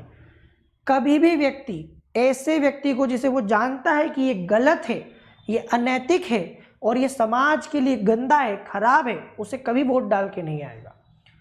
अगर उसे लगता ही नहीं है तो वो वोट देगा, लेकिन अगर उसे लगता है, वो जानता है कि ये सही नहीं है, समाज के लिए भी अच्छा नहीं है, देश के लिए भी अच्छा नहीं है, तो वोट नहीं डालेगा उसको। ये राजनीतिक निर्णय आपके नैतिक विकास से ही जुड़ा होता है। आपके सही गलत और अच्छे बुरे का ही एक मामला है। और राजनीतिक और नैतिक शिक्षा काफी हद तक समान होगी, ठीक है, खासकर तब जब इसे व्यापक परिप्रेक्ष्य में देखा जाता है। तो भाई आज हमने देखा कि अभी तक अभिवृत्ति जो है अभिवृत्ति में हमने देखा नैतिक अभिवृत्ति क्या होती है, नैतिक अभिवृत्ति कैसे बनती है, राजनीतिक अभिवृत्ति पॉलिटिकल मॉरल और पॉलिटिकल एटीट्यूड देखा कैसे बनता है, कैसे सारी चीज़ें होती है, वो सब हमने देखा। अब मैं बताऊंगा आप लोगों को, हम देखेंगे कि आपका एटीट्यूड आखिर कैसे बना, अभिवृत्ति का निर्माण कैसे होता है, एटीट्यूड फॉर्मेशन कैसे होता है। जो भी अभिवृत्ति है आपकी, सकारात्मक है, नकारात्मक है या तटस्थ है, ये आखिर बनती कैसे है, आपकी इस अभिवृत्ति का आखिर निर्माण कैसे हुआ है, ये सोचने वाली बात है। तो अभिवृत्ति का निर्माण कैसे होता है, जरा देखिएगा कैसे होता है अभिवृत्ति का निर्माण। अभिवृत्ति सीखी जाती है। देखो ये सबसे बड़ी बात है, और मैंने पहले ही दिन जब मैंने एटीट्यूड स्टार्ट किया था तभी बताया था कि अभिवृत्ति का एक खास गुण होता है, ये जन्मजात नहीं होती। अभिवृत्ति का निर्माण होता, सीखी जाती है। मतलब जब आप पैदा होते हैं तो छोटे बच्चे को कहते हैं ना कि छोटे बच्चे का मन एकदम साफ स्वच्छ होता है, निर्मल होता है। किसी के प्रति उसके मन में राग, द्वेष, छल, कपट, अच्छा बुरा, पसंद नापसंद कुछ भी नहीं होता। समय के साथ जैसे जैसे बच्चा बड़ा होता है वैसे वैसे चीज़ों को लेकर, लोगों को लेकर उसके दिमाग में अभिवृत्ति का निर्माण होता है। फिर वो लोगों को लेकर सकारात्मक नकारात्मक अभिवृत्ति बनाने लगता है, किसी वस्तु को लेकर सकारात्मक नकारात्मक अभिवृत्ति बनाने लगता है। तो अभिवृत्ति सीखी जाती है, इसका निर्माण किया जाता है, ये जन्मजात नहीं होती। और यही कारण है कि इसमें परिवर्तन किया जा सकता है, इसमें सुधार किया जा सकता है। ये सबसे अच्छी बात है। आज किसी चीज़ को लेकर पॉजिटिव सोचते हो तो उसको लेकर कल नेगेटिव भी हो सकते हो। कल किसी को लेकर नेगेटिव थे तो आज उसको लेकर पॉजिटिव भी हो सकते हो। अभिवृत्ति में परिवर्तन किया जा सकता है, इसमें सुधार किया जा सकता है, बस इतना समझ लीजिए। हम जो भी अभिवृत्तियाँ, जो भी एटीट्यूड हमारा होगा, उनमें से अधिकतर हमारी सीखी हुई होती हैं। परिवार में, समाज में, स्कूल में, कॉलेज में, हर जगह जहां आप जाते हैं वहां से आपने अपनी अभिवृत्ति, अपने एटीट्यूड को सीखा है। तो कहीं ना कहीं अभिवृत्ति जो है ये आराम से परिवर्तित की जा सकती है, इसमें सुधार किया जा सकता है।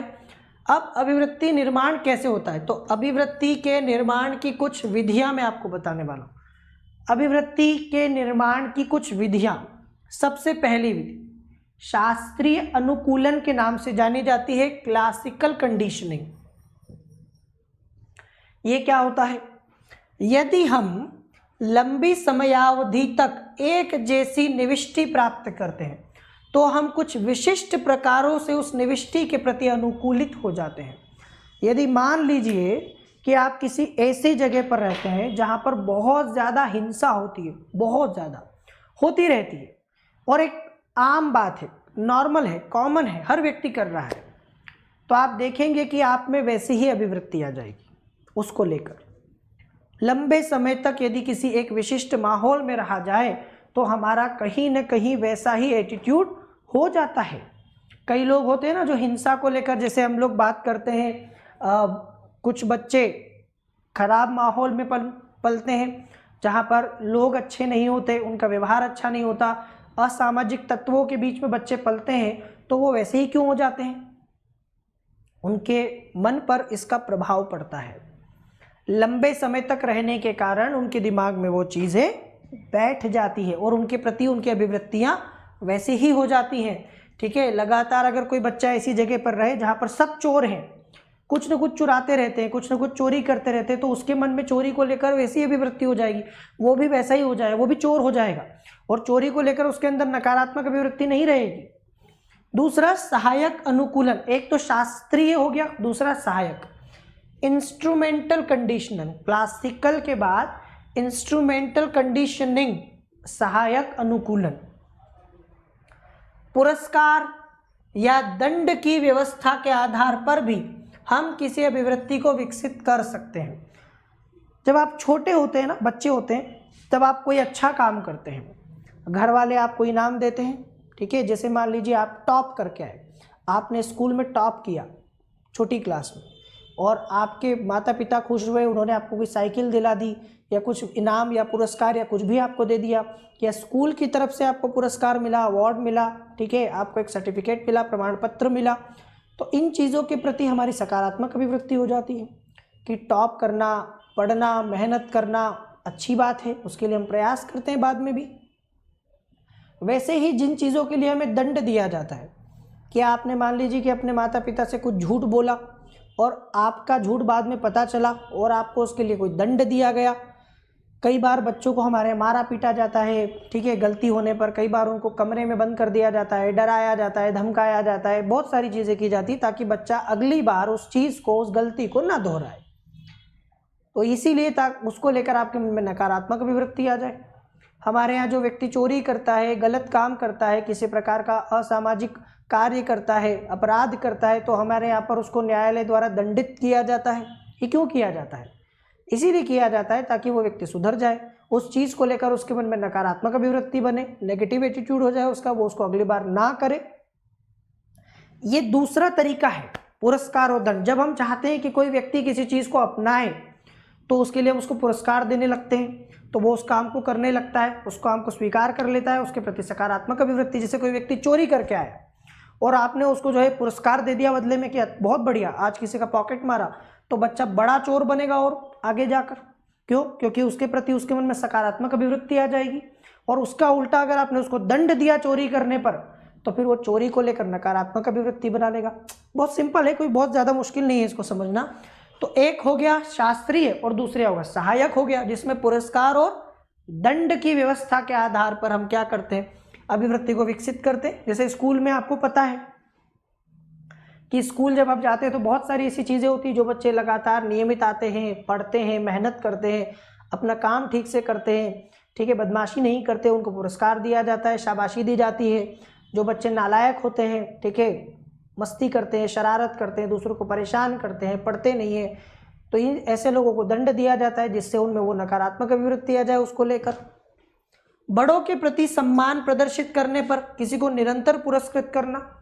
तो यदि आप देखते हैं ना, क्योंकि हम चाहते हैं लोग ऐसा करें, बड़ों के प्रति यदि आप लगातार सम्मान प्रदर्शित करते हैं, सम्मान आपके मन में, तो इससे क्या होगा, इससे ये चीज़ क्लियर हो जाएगी कि हमारे अंदर इसको लेकर सकारात्मक या पॉजिटिव एटीट्यूड आएगा।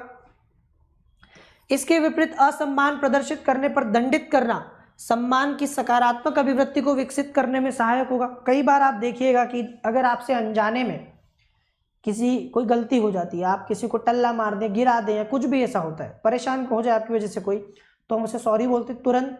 क्यों? हमारी वजह से उसको परेशानी हुई, और हमारा एटीट्यूड क्या कहता है, ये गलत है, चाहे अनजाने में हुआ लेकिन ये गलत है, तो इसीलिए हम लोग क्षमा याचना करते हैं, हम सॉरी बोलते हैं, माफ़ी मांगते हैं।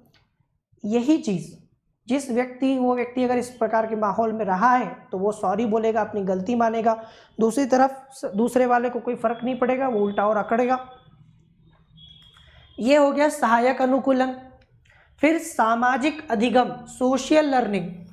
हमारी अभिवृत्ति के निर्माण में एक बहुत बड़ा फैक्टर ये भी है, सामाजिक अधिगम।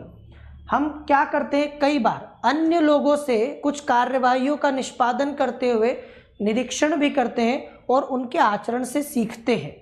मतलब कई बार आप दूसरों को देखते हैं और उस पर गौर करते हैं, उस पर ध्यान से देखते हैं कि इसमें क्या, और फिर उसका आप क्या करते हैं, आचरण करते हैं। तो सोशल लर्निंग, सामाजिक अधिगम भी एक तरीका, एक विधि है जिसके द्वारा अभिवृत्ति का निर्माण होता है। ठीक है ना। ये कुछ बातों पर निर्भर करता है। निरीक्षित व्यक्ति की आकर्षकता, आपने जिस व्यक्ति का निरीक्षण किया, जिसके बारे में आपने ध्यान दिया, जिसको आपने देखा, फॉलो किया। कई बार आप किसी को फॉलो करते हैं और लगातार उससे प्रभावित होते होते उसके जैसा बनने की कोशिश करते हैं, बन जाते हैं, तो उसकी आकर्षकता एक मामला यहाँ पर उस पर निर्भर करता है। हम किसी व्यक्ति को पहचानते हैं तो हमारे द्वारा उसकी अभिवृत्ति अपनाए जाने की संभावना होती है। कई लोग फिल्म स्टार को फॉलो करते हैं, कई लोग क्रिकेटर्स को फॉलो करते हैं, कई लोग देश के जवानों को फॉलो करते हैं, कई लोग राजनेताओं को फॉलो करते हैं, कई लोग अधिकारियों को जो सेलेक्टेड होते हैं। आप में से बहुत सारे लोग, कई सारे लोग जो पिछले सालों में यूपीएससी में सेलेक्टेड हैं, चयनित हैं, अधिकारी के रूप में आज काम कर रहे हैं, ऐसे लोगों को फॉलो करते होंगे आप में से कई लोग। तो हम उन्हें फॉलो करते हैं, इसका हम पर बहुत प्रभाव पड़ता है। हमने देखा कि उस व्यक्ति ने कितनी विपरीत परिस्थितियों में, ठीक है, मेहनत के द्वारा अपने लक्ष्य को हासिल किया, ठीक है, और अपने काम को अंजाम दिया उसने बेहतर तरीके से। हम उस चीज़ को फॉलो करते हैं, उसकी अभिवृत्ति को अपना लेते हैं कि भाई कैसे बना वो, हमने देखा कि वो कैसे बना, तो उसने दुनिया में सबसे ज़्यादा जिस चीज़ को किया उसने मेहनत की खूब सारी, और दूसरे लोगों की तरह अपना टाइम वेस्ट नहीं किया, समय बर्बाद नहीं किया। हमें पता चलता है कि वो अपने स्वयं के जो है कज़िन की शादी तक में नहीं गया, अपने परिवार में कुछ हो गया वहाँ नहीं गया, उसने सारी चीज़ें छोड़ दी, दोस्त यारों से मिलना तक छोड़ दिया, तब जाके वो बना। इसको हम फॉलो करने लगते हैं, यहाँ से ये चीज़ें। फिर निरीक्षित व्यक्ति द्वारा सामना की गई पुरस्कार या दंड की व्यवस्था, जिस व्यक्ति को आप फॉलो कर रहे हैं बदले में उसको क्या मिला, ठीक है, इससे भी आपको कहीं ना कहीं उसको करने का एक प्रेरणा मिलती है। उदाहरण के लिए किसी व्यक्ति को यातायात नियमों के उल्लंघन के लिए दंडित होता देखकर हमारे द्वारा यातायात नियमों के उल्लंघन के प्रति नकारात्मक अभिवृत्ति विकसित होगी, अर्थात उनका पालन करने के लिए हम सकारात्मक अभिवृत्ति को विकसित कर लेंगे। आप जा रहे हैं और आपने देखा किसी व्यक्ति ने सिग्नल क्रॉस कर दिया, यातायात के नियमों को तोड़ा, उसको तुरंत पकड़ के उसका चालान काटा गया, जुर्माना उसके ऊपर लगाया गया, फाइन भरना पड़ा उसको। अगली बार आप खुद भी इस बात का ध्यान रखेंगे कि आपसे ऐसी गलती ना हो। तो इस प्रकार की चीज़ें कई बार लोगों को देखकर हमारे मन में आ जाती है और फिर उसको लेकर आप में सकारात्मक अभिवृत्ति आ जाएगी और आप कभी नियमों का उल्लंघन नहीं करेंगे। ठीक है, आगे समझ में। इसके अतिरिक्त यदि किसी को अपराध के लिए पुरस्कृत किया जाता है तो हमें ऐसे व्यक्ति द्वारा धारित अभिवृत्ति का विकास होने की संभावना भी हो जाती है। कोई अच्छा काम कर रहा है और अच्छे काम का उसको पुरस्कार मिला और हम उसको फॉलो कर रहे हैं, वहाँ तक तो ठीक है, पर कई बार यदि कोई गलत कर रहा है और उसको अच्छा फल परिणाम मिला तो कई बार लोग वैसा करने की कोशिश करते हैं। जैसे कोई अपराधी है, वो चुनाव लड़ा और चुनाव जीत गया, तो इससे मन में लोगों के क्या आएगा कि अपराध करने के बाद भी जीता जा सकता है, तो ऐसे कोई टेंशन वाली बात नहीं कि अपराध नहीं करें। कई प्रकार से कई बार गलत लोगों को कुछ चीज़ें मिल जाती है, उसका भी लोगों पर प्रभाव पड़ता है कि यदि इसको मिल सकती तो हमें क्यों नहीं मिल सकती। ये भी क्या होगा, ये भी अभिवृत्ति के निर्माण में एक विधि होगी। फिर परिवार, हमारे अभिवृत्ति के निर्माण में परिवार का बड़ा योगदान है। मैं शुरू से आपसे कह रहा हूँ कि परिवार हमारे हर तरह की, चाहे वो हमारे मूल्यों के विकास की बात हो, नैतिकता के विकास की बात हो, चाहे वो हमारी एटीट्यूड, हमारे अभिवृत्ति की को लेकर हो, तो कहीं ना कहीं परिवार से बहुत कुछ सीखते हैं। जैसे मैंने आपको अपना भी एग्जाम्पल दिया था कि हमारे परिवार में सब लोग वेजिटेरियन हैं, शाकाहारी हैं हमेशा से, तो जब मैं भी जो है उस चीज़ को लेकर फिर वैसा ही हो गया। आज मैं भी नॉनवेज नहीं खाता और कहीं ना कहीं मन में शाकाहार या वेज को लेकर पॉजिटिव एटीट्यूड है और नॉनवेज को लेकर नेगेटिव एटीट्यूड आ गया है। ये परिवार से ही मिला है। अब ये नहीं बोलूँगा कि जो लोग खाते हैं तो वो गलत करते हैं या नहीं खाना चाहिए, ये उनका अपना पर्सनल मैटर है। मैं सिर्फ अपना बता रहा हूँ कि आज मेरे लिए ये चीज़ कैसी हो गई, तो ये कहाँ से आई है, परिवार से आई है। परिवार से हम अपने जीवन के महत्वपूर्ण पाठ सीखते हैं। जैसे किसी के परिवार में आप देखिए कि बहुत ज़्यादा कट्टरता है, बहुत ज़्यादा संकीर्ण मानसिकता है। वो लोग परिवार की महिलाओं को घर से बाहर जाना अच्छा नहीं समझते, ठीक है, लड़कियों को पढ़ाना सही नहीं समझते, लड़कियों को अधिकार देने के पक्ष में नहीं होते, तो वैसे ही बच्चे हो जाएंगे। उनके मन में भी वैसी अभिवृत्तियां होने की संभावना ज़्यादा होगी। फिर उनके दिमाग में भी वैसा आ जाएगा कि जो लड़की घर में रहती है वो सही है और जो लड़की बाहर जाकर काम करती है, वर्किंग वुमेन होती है, वो गलत होती है। जो लड़की पढ़ी लिखी होती है वो गलत होती है, जो नहीं पढ़ती वो अच्छी होती है। ऐसा एटीट्यूड उनके दिमाग में बनने लगता है। परिवार मूल्य प्रदान करने और मूल्यों का विकास करने में भी सहायक होता है। तो परिवार से हमें मूल्य मिलते हैं और हमारे मूल्यों का विकास भी परिवार से होता है, और कुछ नहीं अपितु सामान्यकृत अभिवृत्तियां होती हैं, ठीक है। उदाहरण के लिए हम अनुशासन सीखते हैं और समय प्रबंधन, टाइम मैनेजमेंट की नींव डालते हैं, जो घर से प्राप्त की जाने वाली अभिवृत्ति का एक महत्वपूर्ण पहलू है। आप सभी लोग डिसिप्लिन को बहुत इंपॉर्टेंट मानते होंगे। आप सभी लोग डिसिप्लिन का पालन करने की कोशिश करते होंगे, लगातार अनुशासन का पालन करना, अनुशासित रहना। ये सब कहाँ से आया, ठीक है, ये सब आपके दिमाग में कहाँ से आया, ये सब चीज़ें कहाँ से आई?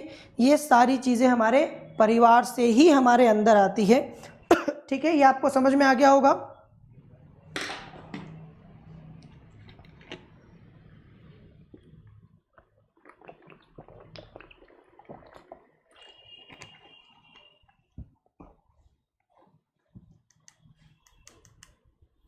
फिर व्यक्ति समूह, परिवार के बाद व्यक्ति समूह, पीयर ग्रुप।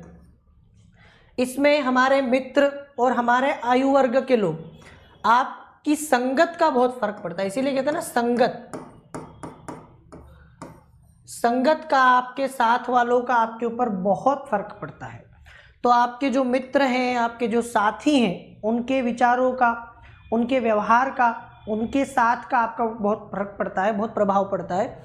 ये लोग मूल्य निष्ठा, प्रतिस्पर्धा आदि उत्पन्न करने के लिए महत्वपूर्ण होते हैं। मतलब अगर आपके साथ वाले स्वस्थ प्रतिस्पर्धा में विश्वास रखते हैं, ठीक है, तो आप बेहतर प्रतिस्पर्धी बनेंगे। उल्टा वो छल कपट में विश्वास रखते हैं तो आप वैसे ही अभिवृत्ति अपना लेंगे। करियर विकास की रूपरेखा तय करने में मित्र समूह महत्वपूर्ण होते हैं। अपने करियर को लेकर, करियर डेवलपमेंट में आपके जो मित्र समूह है, आपका जो फ्रेंड सर्कल है, वो बहुत इंपॉर्टेंट होता है। इसके अतिरिक्त हम समूह में अनुकूलन के लिए अपने मित्रों से सुसंगत अभिवृत्ति का विकास करते हैं। जैसे आपके साथ वाले, ठीक है, मान लीजिए कि ड्रिंक करते हैं सारे, लेकिन आप नहीं करते, तो आप थोड़ा उनमें से अलग दिखाई देंगे। इसीलिए आप उनमें अपने आप को फिट बैठाने के लिए, उनके साथ अनुकूलन के लिए आप भी ड्रिंक करने लगते हैं, और आप शराब को लेकर, नशे को लेकर सकारात्मक अभिवृत्ति बना सकते हैं।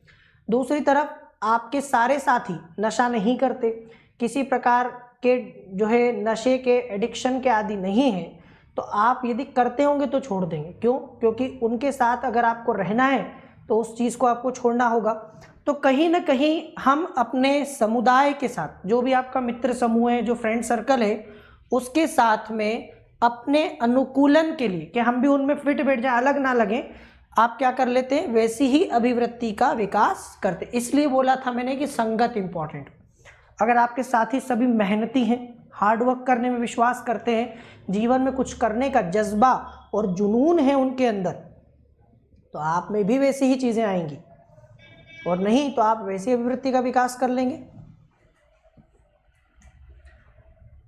परिवार और मित्रों के बाद में स्कूल का भी नंबर आता है। स्कूल से भी बहुत कुछ हमें अभिवृत्ति, हमारे एटीट्यूड बनता है।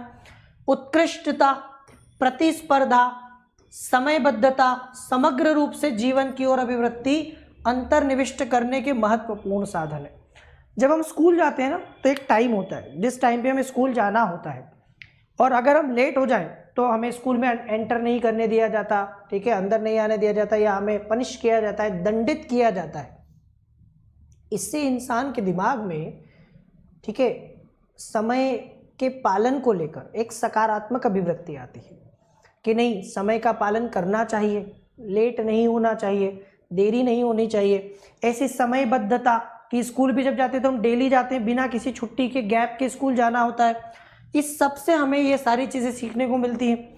फिर अनुकरणीय व्यक्तित्व, ऐसे व्यक्ति जिन्हें हम पसंद करते हैं और सकारात्मक रूप से पहचानते हैं, आप इन्हें आइडियल कहते हैं। कई लोगों के आइडियल सेलिब्रिटीज़ होते हैं, कई लोगों के आइडियल बड़े बड़े महापुरुष होते हैं। किसी का अब्दुल कलाम हो सकते हैं, महात्मा गांधी हो सकते हैं, विवेकानंद हो सकते हैं, रविन्द्रनाथ टैगोर हो सकते हैं, राजा राम मोहन राय हो सकते हैं, भगत सिंह हो सकते हैं। किसी के आइडियल अपने माता पिता होते हैं, वो अपने पिता को, अपने घर वालों को अपना आइडियल मानते हैं। ठीक है, तो आपका जो भी एक आइडियल होता है जिसको आप पसंद करते हैं, फॉलो करते हैं, अनुकरण करते हैं, उससे भी हम ये सारी जो है सकारात्मक रूप से हम लोग सीखते हैं बहुत सारी चीज़ें। भिन्न भिन्न व्यक्तियों के अनुकरणीय व्यक्ति भिन्न भिन्न होते हैं।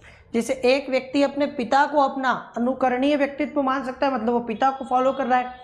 किसी अन्य के लिए अपनी रुचि के क्षेत्र का प्रमुख व्यक्ति हो सकता है।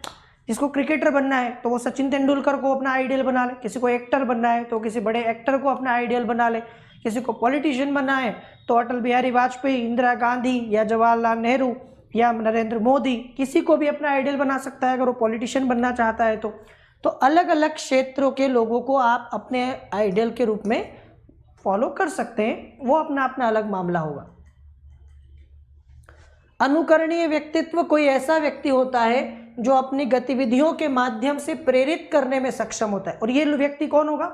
ये वही होता है जो आपको प्रेरित करने में सक्षम है, अपनी गतिविधियों के माध्यम से आपको प्रेरित कर सकता है ये व्यक्ति। मतलब ये कुछ ऐसा जीवन में किया है या करता है जिससे आपको लगातार प्रेरणा मिलती है। आपको लगता है कि जैसे हम बात करते हैं, कई लोग विराट कोहली को बहुत ज़्यादा फॉलो करते हैं, तो वो लगातार कोई भी, जैसे मान लीजिए कोई मैच है जो फंस गया है, जो हार रही है टीम, उसको जिता देता है या सेंचुरी बनाता है, इंडिया को बचा लेता है हार से, जिता देता है, तो लगातार वो आपको प्रेरित करता रहता है।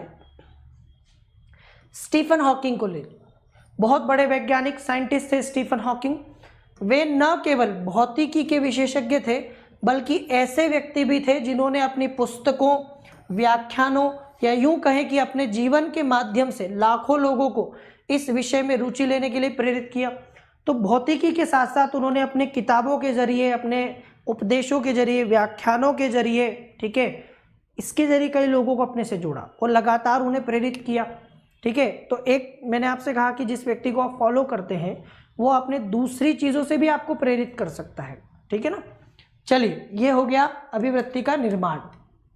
अब आते हैं अभिवृत्ति परिवर्तन। अभिवृत्ति में परिवर्तन किया जा सकता है। अभिवृत्ति परिवर्तन अवांछित अभिवृत्ति को वांछित अभिवृत्ति में रूपांतरित करने की प्रक्रिया है। आपकी जो भी अभिवृत्ति है, जो भी आपका एटीट्यूड है, मतलब आपका एटीट्यूड जैसे किसी चीज़ को लेकर नेगेटिव है तो आपके एटीट्यूड को उस चीज़ को लेकर पॉजिटिव बनाया जा सकता है, या पॉजिटिव है तो नेगेटिव बनाया जा सकता है। और ऐसा दोनों डायरेक्शन में हो सकता है। जैसे इसको ऐसे समझो कि आपकी अभिवृत्ति किसी चीज़ को लेकर पॉजिटिव है, ठीक है, तो इसको नेगेटिव किया जा सकता है और नेगेटिव अभिवृत्ति को पॉजिटिव बनाया जा सकता है, या इसमें और ज़्यादा किया जा सकता है। जैसे पॉजिटिव है तो और ज़्यादा पॉजिटिव किया जा सकता है, या नेगेटिव है तो और नेगेटिव किया जा सकता है। मतलब कई बार होता है ना, जैसे हमने कहा कि पहले तो हमें लगता था कि ये इंसान सिर्फ घमंडी है, बस इतना ही लगता था, पर अब पता चलता है कि घमंडी होने के साथ साथ एकदम नालायक और एकदम घटिया किस्म का इंसान। मतलब सिर्फ घमंडी नहीं है बल्कि और ज़्यादा अवगुण हमें उसके दिखाई देने लगे, और ज़्यादा अवगुणों का पता चल गया हमें। तो एक समय तो हमें सिर्फ लगता था कि सिर्फ इसमें ईगो ही है, ये की चीज़ है जो गलत है। एक नेगेटिव आपके दिमाग में एटीट्यूड था उसको लेकर कि सिर्फ घमंडी है, पर ये कैरेक्टरलेस भी है और ये एकदम नालायक किस्म का इंसान है। ये आपको और समझ में आ गया किसी समय, मतलब आपका एटीट्यूड उसको लेकर और नेगेटिव हो गया। या कई बार पॉजिटिव भी हो सकता है कि हमें पहले लगता था कि ये इंसान सिर्फ जो है एक सच बोलता है, अच्छा सच बोलने वाला इंसान है, साफ दिल का इंसान है, पर अब पता चला कि ये तो दूसरों की हेल्प भी करता है, ये तो दूसरों के लिए जीना पसंद करता है, दूसरों की सहायता करता है किसी भी परिस्थिति में जाकर। कहीं ना कहीं उसको लेकर और पॉजिटिव एटीट्यूड हो गया कि ये हमें लगता था सिर्फ सच बोलता है, पर अब पता चला कि ये तो मेहनती भी है और मेहनत, ये तो पॉजिटिव का ही पॉजिटिव बहुत ज़्यादा हो। लेकिन कई बार नेगेटिव, जैसे मैं सोचता था कि फला इंसान बहुत अच्छा है, अब पता चला कि वो तो बहुत बुरा है, ये नेगेटिव एटीट्यूड हो गया। या किसी को लेकर नेगेटिव था, अब वो पॉजिटिव हो गया। कोई व्यक्ति पहले ऐसा सोचता था कि नॉनवेज खाना गलत है, वो नेगेटिव एटीट्यूड था, अब वो ये मानता है कि नहीं नॉनवेज तो खाना चाहिए क्योंकि इससे हमें बहुत सारे पोषण मिलते हैं, शरीर के लिए अच्छा है, तो वो अब उसको लेकर पॉजिटिव हो गया। तो पॉजिटिव से नेगेटिव और नेगेटिव से पॉजिटिव जब आपका एटीट्यूड हो जाता है, क्योंकि मैंने कहा था कि एटीट्यूड में, अभिवृत्ति में परिवर्तन किया जा सकता है, अभिवृत्ति चेंज हो सकती है। समझ में आया आपको? तो अवांछित को वांछित और वांछित को अवांछित में बदलने को क्या कहते हैं? परिवर्तन। अभिवृत्ति में किसी के लिए वांछनीय उसके लिए अच्छा होता है, वांछनीय मतलब जिसको वो अच्छा मानता है अपने, लेकिन दूसरों के द्वारा बुरा माना जा सकता है, मतलब उसी को दूसरों के द्वारा बुरा, मतलब वो दूसरे उसको अच्छा नहीं मानते हो। अभिवृत्ति परिवर्तन का अर्थ अपनी इच्छा के अनुसार किसी अन्य की सही या गलत क्या है कि धारणा को परिवर्तित करना। तो अब भले ही लोग कुछ भी सोचे, पर हमारे लिए उसका एटीट्यूड चेंज हो जाना। लोग उसको अच्छा मानते हो पर हमें वो अच्छा नहीं लगता, हमें बुरा लगता है। लोग बुरा मानते हो पर कैसे, हमारे लिए तो अच्छा है, हम तो उसको अच्छा मानते हैं। तो ऐसा ही जब परिवर्तन होता है तो इस प्रकार के परिवर्तन को अभिवृत्ति परिवर्तन कहते हैं। चूंकि अभिवृत्तियां सीखी जाती है, शुरुआत से यही मैं आपको बोल रहा हूं, ये कोई जन्मजात तो होती नहीं, ये तो सीखी जाती है समय के साथ। इसलिए वो ना सीखी हुई और पुनः सीखी हुई या परिवर्तित भी हो सकती। मतलब ऐसा हो सकता है कि आपको इसके बारे में कुछ पता ही नहीं था, कभी ऐसे हो गए आप, या आपने फिर से उसको चेंज कर लिया, दूसरी तरफ कर लिया, या परिवर्तित भी कर लिया। अनुनय या सामाजिक प्रभाव के माध्यम से अभिवृत्ति में परिवर्तन किया जा सकता है। अभिवृत्ति में परिवर्तन करने के लिए आप अनुनय का सहारा ले सकते हैं। जैसे मैंने बता दिया कि अभिवृत्ति परिवर्तन होता क्या है, अपने एटीट्यूड को चेंज कर लेना, किसी भी व्यक्ति वस्तु स्थान के प्रति अपने एटीट्यूड को चेंज कर लेना। पहले किसी को अच्छा मानना, अब बुरा मानने लग जाना, और पहले बुरा मानते थे तो अब अच्छा मानने लग जाना, ये हो गया अभिवृत्ति में परिवर्तन। लेकिन ऐसा होता कैसे है? ये या तो अनुनय के माध्यम से हो सकता है या सामाजिक प्रभाव के माध्यम से भी हो सकता है। अनुनय क्या होता है? अनुनय किसी बात को करने या करने पर विश्वास करने के लिए किसी को मनाने या राजी होने की क्रिया या प्रक्रिया। कई बार जिसको आप बोलते हैं ना कि किसी से विनती करना, किसी को बोलना, मानना कि ये मान जाओ, विश्वास करो हमारी बात पर, या विश्वास दिलाना किसी को किसी चीज़ को लेकर, ये अनुनय में आता है। जैसे कोई आपकी बात पर विश्वास नहीं कर रहा, जब आप कुछ कह रहे हैं और आप उसको विश्वास दिलाने की कोशिश कर रहे हैं कि नहीं नहीं नहीं ऐसा होता है, मानिए, ऐसा मान लीजिए, इसी चीज़ को अनुनय कहा जाता है। जब आप क्या करते हैं, किसी को किसी चीज़ के लिए राजी कर रहे हैं, मना रहे हैं, ठीक है, या विश्वास करने के लिए आप प्रेरित कर रहे हैं, इसको अनुनय कहा जाता है। अनुनय प्रभाव के लिए व्यापक पद है जो किसी व्यक्ति की मान्यता, अभिवृत्ति, आशय, अभिप्रेरणा या व्यवहार को प्रभावित कर सकता है। तो ये बहुत बड़ी चीज़ है। अगर आपका अनुनय सफल होता है तो ये बहुत सारी चीज़ों को चेंज कर सकता है। ये किसी के व्यवहार को चेंज कर सकता है, ये किसी की अभिवृत्ति को, एटीट्यूड को चेंज कर सकता है। जैसे मैं आपको पहले भी बोल चुका हूँ कि यदि किसी चीज़ को लेकर आप नेगेटिव सोचते हैं और कोई विश्वास दिला दे आपको, जैसे आपको वही वेजिटेरियन नॉन वेजिटेरियन वाला एग्जाम्पल मैं बार बार दे रहा हूँ, बहुत बढ़िया एग्जाम्पल है, इससे आपको सारी चीज़ें समझ में आ जाएगी। नहीं खाते आप नॉनवेज को लेकर नेगेटिव एटीट्यूड है। अब आपका कोई फ्रेंड आपसे अनुनय कर रहा है कि खा के तो देखो, मानो तो सही मेरी बात, इससे आपको बहुत फ़ायदा होगा, कुछ भी ऐसा नहीं है गलत, खा सकते हैं। पहले के ज़माने में लोग तो नॉनवेज ही खाया करता थे, जब इंसान गुफाओं में रहता था, शिकार करता था।